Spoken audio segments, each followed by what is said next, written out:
اگر آپ نیکی نہیں کریں گے، روزہ نہیں رکھیں گے، تو پھر آپ خود اندازہ کریں، شیطان تو باندھا ہوا ہے، شیطان کو تو جکڑ دیا گیا ہے، تو اب آپ کو کون سی چیز ہے جو آپ کو روزہ نہیں رکھنے دیتی؟ وہ آپ کا نفس عمارہ ہے۔ تو اس لیے ہر انسان کو چاہیے کہ یہ تیسرا انعام دیا گیا ہے کہ اللہ تعالیٰ رمضان المبارک میں سرکش شیاطین کو قید کر دیتے ہیں، پھر انسان رج رج کے عبادت کرتے ہیں۔ دیکھنے میں بھی آتا ہے جو مسجدوں میں رونقیں رمضان المبارک کے مہینے میں ہوتی ہیں، ایسی رونقیں باقی مہینوں میں نہیں ہوتی۔ تو آپ خود اندازہ لگائیں، اللہ تعالیٰ یہ روزے کی برکت سے، رمضان کی برکت سے سرکش شیاطین کو بھی قید کر دیتے ہیں۔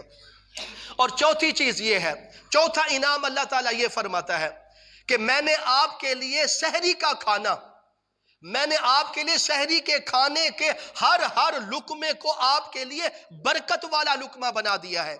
یہ سحری کا کھانا باقی امتوں میں نہیں تھا۔ اب بھی یہودی سحری نہیں کرتے، وہ شام کو کھانا کھا لیتے ہیں، پھر وہ اگلے دن شام کا کھاتے ہیں، لیکن اللہ تعالیٰ نے اپنے محبوب کے صدقے ہم جیسے گنہگاروں پر یہ سحری کا کھانا ہمارے لیے برکت کر دیا گیا ہے۔ اس پر بھی ایک مسئلہ آپ کے سامنے رکھ دوں، اگر کوئی ایسا معذور شخص ہے، ایسا بیمار ہے، ایسا لاچار ہے جو روزہ رکھ ہی نہیں سکتا، تو اس کو بھی آپ سحری کے وقت اٹھا لیا کریں، اس کو بھی سحری کا کھانا کھلا دیا کریں، تو تاکہ وہ بھی سحری کے برکت سے، برکت والے کھانے سے محروم نہ ہو جائے۔ جو ہمارے چھوٹے چھوٹے بچے ہیں، نابالغ ہیں، جو روزے نہیں رکھتے، ان کو بھی سحری کے وقت اٹھا لیا کرے، بتائیں بیٹا رمضان کا مہینہ ہے، وہ چھوٹے ہیں، حالانکہ ان پر روزہ فرض نہیں ہے، لیکن ان کی عادت بنے جب بھی رمضان کا مہینہ ہے ان کو سحری کے وقت بھی اپنے پاس بٹھا کر ان کو کھانا کھلائے، اور افطاری کے وقت بھی ان کو اپنے پاس بٹھا کر روزہ افطار کرے، تاکہ بچوں میں یہ عادت بن جائے گی، جب وہ سحری کا کھانا کھائیں گے، سحری کا ایک ایک لقمہ برکت والا ہے اور شفا والا ہے۔ تو اس لیے یہ انعام اللہ تعالیٰ نے ہمیں دیا ہے آپ صلی اللہ علیہ وسلم کے صدقے، باقی امتوں کو نہیں دیا گیا۔ پھر پانچویں چیز، آخری چیز، اللہ تعالیٰ رمضان کی برکت سے ہماری دعاؤں کو قبول کرتا ہے۔